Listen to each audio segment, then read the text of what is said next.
I never thought a simple trip to my favorite coffee shop would turn into a nightmare. It all started when a woman named Karen cut in front of me in line and accused me of fathering her child. Little did I know, this was only the beginning of a long and intense confrontation. Here's how it all went down. I had a day off, so I decided to treat myself to a cup of coffee at my favorite coffee shop. The sun was shining and the birds were chirping. It was the perfect day to relax and enjoy a cup of coffee. I walked into the coffee shop, and I could smell the delicious aroma of freshly brewed coffee. I walked up to the counter, and I could see the barista smiling at me. She asked me what I wanted, and I ordered my usual, a medium roast coffee with cream and sugar. I paid for my coffee and walked over to the waiting area. As I was waiting for my coffee, I noticed a woman walk in. She was wearing a bright pink shirt and had blonde hair. She looked around the room and walked over to the line. I didn't think anything of it and continued to wait for my coffee. A few minutes later, I heard a commotion behind me. I turned around and saw that the woman in the pink shirt had cut in front of me in line. I politely told her that she had cut in front of me and that she needed to go to the back of the line. She turned around, looked at me, and said,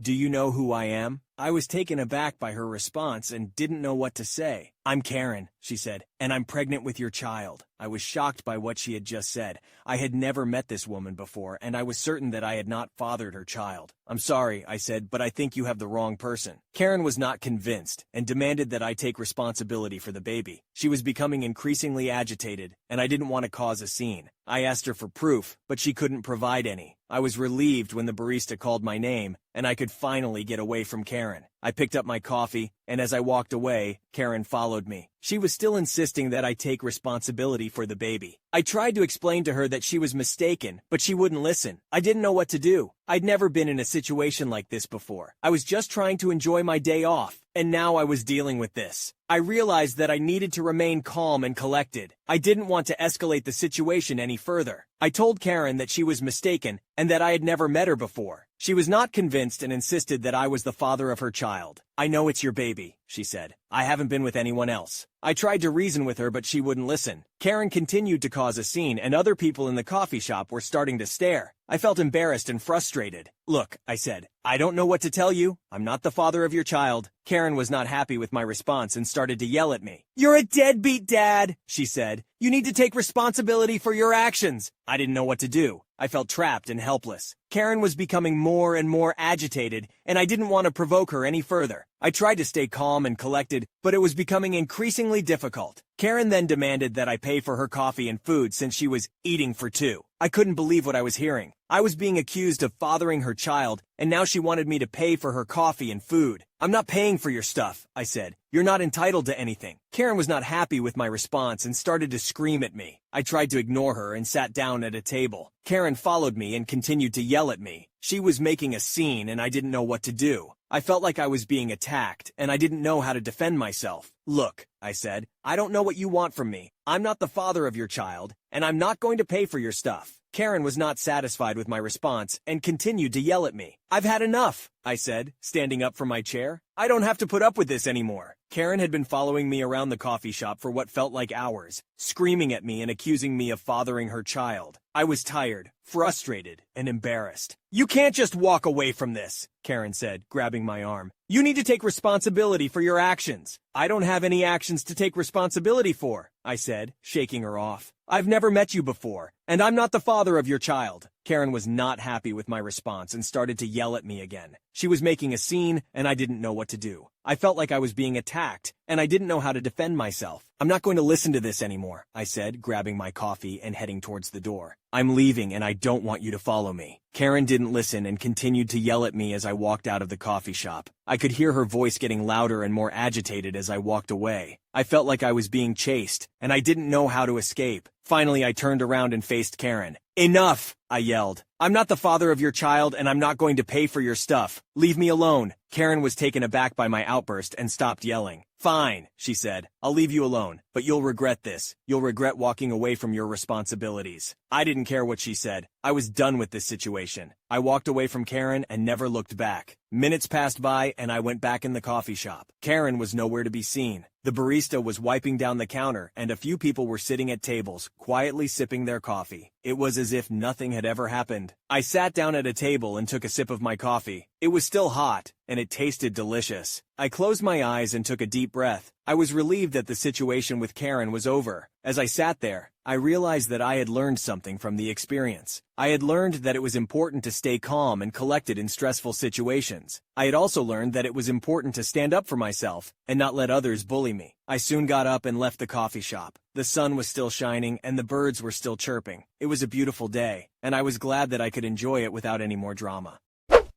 Wow, what a crazy story. I can't believe people like Karen actually exist. Props to him for keeping his cool and standing up for himself. And kudos to the barista for handling the situation like a pro. My 28-year-old male stepmother, 49-year-old female, is a wannabe party planner. She has taken it upon herself to plan and host every party and holiday my dad's family has thrown since she married him. I never loved those occasions growing up. She's controlling and gets upset if people complain about anything, but humored her for my dad's sake. According to him, this helps her feel included. I'm getting married to my fiancée Jane, 26-year-old female, in July. We got engaged in early 2021, but Jane ended up getting pregnant a couple of months after that, and we decided to postpone the wedding to focus on our son for a while. So we've had a long engagement. My stepmother has tried to hijack our wedding plans from day one, complaining, contacting our planner, showing up unannounced to Jane's dress appointments, etc. And we have repeatedly asked her to stop. Dad wants us to humor her, but she's clearly resentful of the fact that she's not hosting the wedding or being labeled mother of the groom in invitations. Besides our baby boy, we also have Luke, 4-year-old male, Jane's paternal half-brother. She got custody of him a few months into our relationship after his parents died. I ended up moving in with them during the pandemic and have been in Luke's life since he was a baby. He doesn't call me dad and refers to us as his sister and his OP, but we love him like a son. Stepmother, though, hates Luke. She accuses Jane of baby-trapping her way into the family. That accusation only got worse after our son was born. My dad gets along with Jane and adores the kids, but stepmother demands him to refuse babysitting Luke, so we don't leave the kids with them often. Instead, Jane's brother and sister-in-law usually watch the kids for us, as their children are close to ours in age. We had an event last Sunday, and my brother-in-law was out of town with his family. Jane's other siblings live in different cities, as well as my mom and sister. My dad agreed to babysit at our place, and we left. We came back to find both kids crying, stepmother screaming, and dad weakly trying to calm everyone down. Apparently, Luke had told stepmother that both he and our son were going to be our ring bearers, and she went ballistic. She screamed that she wasn't going to allow that, because he wasn't family. She then physically abused him when he started crying. His lip is still split. She'd never gotten to this point before. We immediately banned her from our house and from our wedding. Dad is angry and has said he's not going without her. He's also convinced half of his side of the family, by severely downplaying what stepmother did, to boycott the wedding as well. This includes my stepbrother, who fully agrees with his mother no matter how many times I try to tell him the truth. Me and Jane are refusing to budge, but many of my cousins who are not coming anymore are asking us to reconsider. Pretty much all of Jane's family agrees with us, but one of her aunts has suggested that maybe stepmother is acting out because she does not feel welcome by my family. I have honestly had it with my family enabling her behavior. I love my dad and really want him at my wedding, but I am more than willing to go no contact if it means protecting my family. Weeks soon passed, and I'll start off by saying that me and Jane are going NC with my dad and SM. We haven't really spoken to either of them since the incident, and I don't plan on being the one to reach out. Any communication between us is being handled by my younger sister. She's completely on our side, but will remain in low contact for the time being. I've decided to adopt Jane's way of dealing with people she cares about. Forgive what's apologized for, but never forget. Basically, if Dad or SM ever truly understand what they did wrong and sincerely apologize, we're willing to forgive them, even if begrudgingly so. But we will never ignore or let them forget what they did to our family. And for the time being, neither of them will be allowed near Luke, our baby, and any other kids we may have in the future, even if we do forgive them. As for the rest of my family, I read a lot of comments suggesting that I post pictures of Luke's face, as well as the nanny cam footage. I'm not very active on social media, but even if I was, I'm not comfortable exposing my injured preschooler like that, especially given that nothing on the internet ever truly goes away. I also decided not to share the pictures with my family unless truly necessary. I should probably mention that while my family adores my dad, most of them aren't very fond of SM. She had 2 failed marriages prior to meeting my father, the first of which resulted in my stepbrother, and he cheated on his then-girlfriend to be with her. My family loved that girlfriend and disliked SM right away. Not only has she been controlling and manipulative since the beginning, she's also tried to force her way into the family matriarch role by any means possible. Taking over planning duties for every family event was her favorite way to do it, because of all the attention and compliments that come with it. The main reason why I hated these parties growing up was because she'd always find a way to make everything about her, including Christmas and mine and my sister's birthdays. The rest of the family felt neutral about it, but they never liked her. With Luke, it was different. Most of my relatives didn't meet him until COVID restrictions got looser, and by then, he was 2 years old. He's a bright and genuinely lovable kid, and there weren't really any other small children in the family, so everyone immediately started cooing over him. The way I see it, SM got upset that Jane and Luke were accepted by my family so easily compared to her experience, and that's why she resents them both, but I can't confirm that. She was also mad that, aside from not being the planner, she would have absolutely no involvement in the wedding party. She tried to pressure us into letting her officiate. One of Jane's best friends was offered that role a year ago, making stepbrother my best man. He wasn't interested, and I'd already gotten my best friend. Or asking her sister's daughter to be our flower girl. We'd promised Jane's 3-year-old niece. Also, her sister's daughter is 15 and doesn't know us. She also tried to convince us to let my dad walk Jane down the aisle, since her father's gone. But her eldest brother, the BIL I mentioned in the first post, had already been enlisted. SM was disappointed that my family wasn't as involved in the wedding as Jane's, and kept making comments about how that would never happen if we put her asterisk in charge. All of that being said, there is nothing that can excuse being that awful to a child, especially if it really is the petty jealousy that I suspect. Because I haven't spoken with my father, my sister has been keeping me updated on what he's been up to. As I found out through her, the story my dad and SM told the rest of the family completely erases Luke's injury and the abuse charges. It insinuates that me and Jane banned them because we got annoyed with SM and decided to take it out on my dad as well. Because most people already disliked SM, explaining what actually happened that night wasn't hard, and most of the relatives that I actually wanted at the wedding have apologized and are berating my dad as well. The people that didn't believe us, as well as those saying we overreacted, have been told they are not welcome in our home anymore. Those are mostly people from my dad's generation, so I can't say I'm surprised. But the realization that they are so biased they're willing to protect a woman they hate after she hurt a child, just to make my dad happy, has reassured me that I don't need any of them in my life.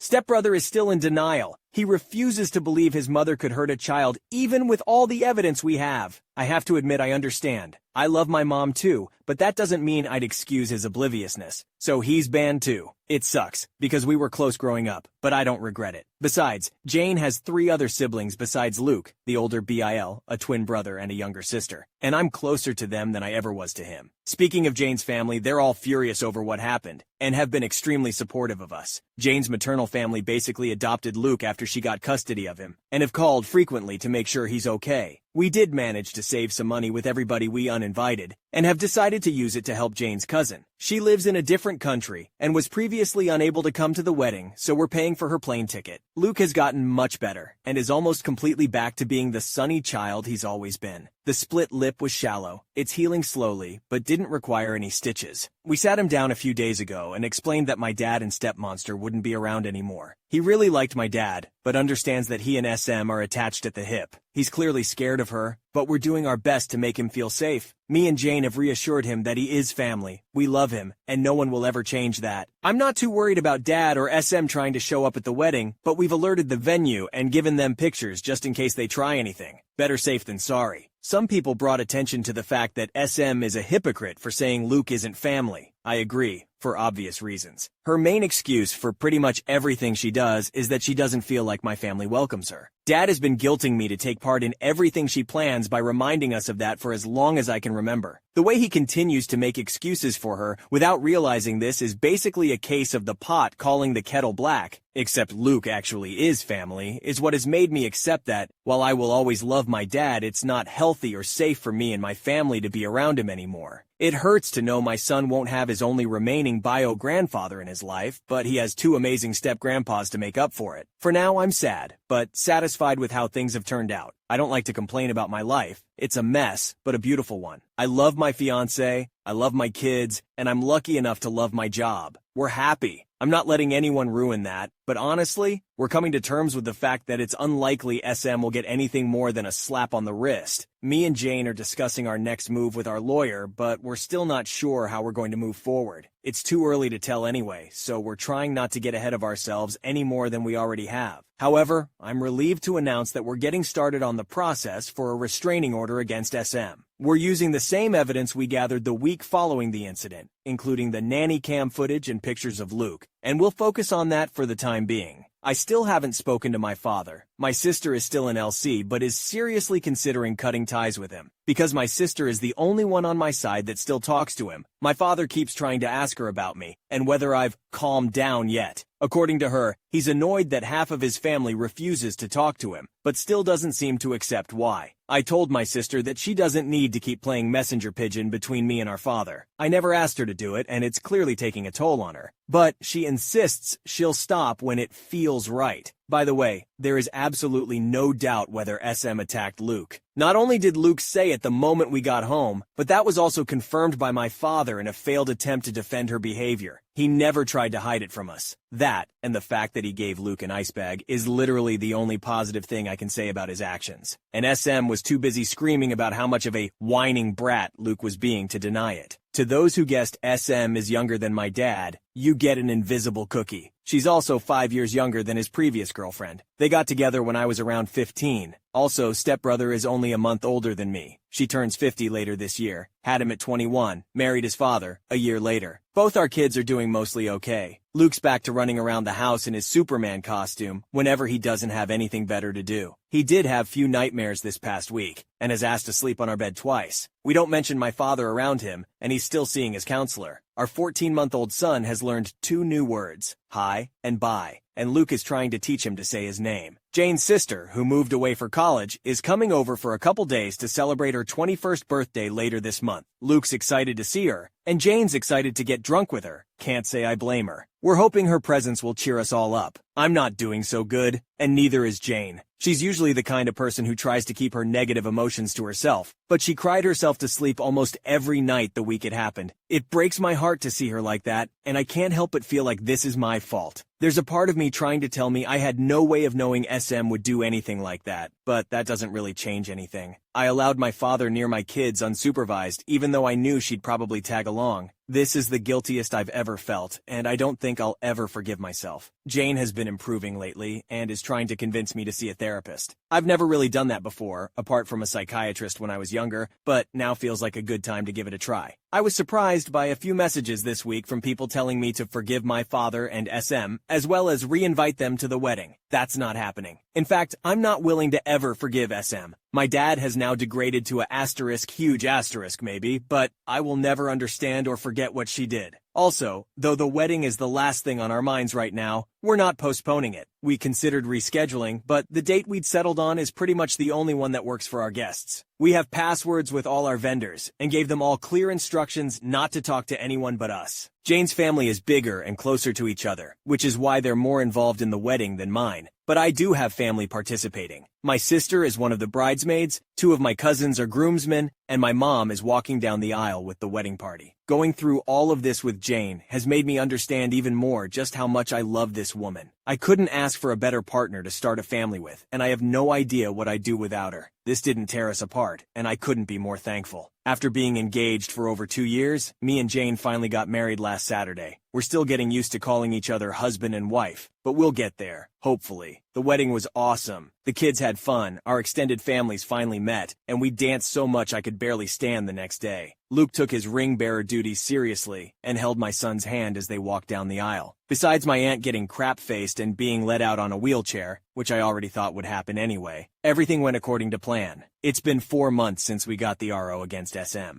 Things have been mostly quiet, and I wouldn't have it any other way. Except asterisk, completely asterisk quiet, but we can't always get what we want. I never really worried about SM showing up at the wedding, especially after the RO. It's literally illegal for her to come close to us, and we made it very clear that if she tried, we'd call the cops right away. My friends still warned me to take safety measures, most of which I did. SM didn't show up, of course, but I'm a strong believer that any money spent on security is well spent, so no regrets on that end. My stepbrother and I wished each other happy birthdays, and he also texted Jane on hers back in June. That's the only contact we've had during these months. He knows that the door is still open if he wants to apologize. My dad has given up on trying to reach me. We haven't spoken since April. He's still trying to talk to my sister for some reason, but she's ignoring him. A few days after she went NC with him, they had a huge fight over the phone about SM's treatment of us over the years. Insults were thrown, sore subjects were brought up, and most importantly, my father took SM's side on almost everything. My sister called me crying afterwards. I wanted to call him and yell at him, but she told me not to. She's doing okay now. She hasn't blocked him, but doesn't take his calls or answer his texts. She's only gotten 3. A weak apology, one on my birthday back in May, and a long rant after neither of us wished him a happy Father's Day. After all, despite our differences, he's still our father. He's not wrong. I love my father, and I always will, but I can't be around him anymore. While I've closed that door, I'm not locking it just yet. He knows what he needs to do if he wants his family back. I don't think he'll do it, but if there's the slightest chance he might, I'll consider opening the door an inch or two. This is my wife's suggestion. I'm a lot less optimistic than she is, but maybe it's important to hold on to that hope. She hasn't forgiven him, though, or SM. Jane has always been very protective of Luke, so it was no surprise that this disaster shook her. A part of me was scared she'd blame me, but she called me a dumbass when I told her that. I've been in therapy for a few months, and it's helped a lot more than I thought it would. I've realized SM's behavior around me growing up was a lot worse than I always thought, and it's great to finally be able to get my feelings off my chest. Right now, I'm more than happy. I just married the most amazing woman ever, and I have the family I always dreamed of. None of us are perfect, but I never thought life would be this great to me. Wow, what a roller coaster. It's crazy how some people can just completely lose it and hurt a child like that. Props to him and Jane for standing their ground and protecting their family. Glad to hear they still had an awesome wedding despite all the drama. Wishing them all the happiness in the world.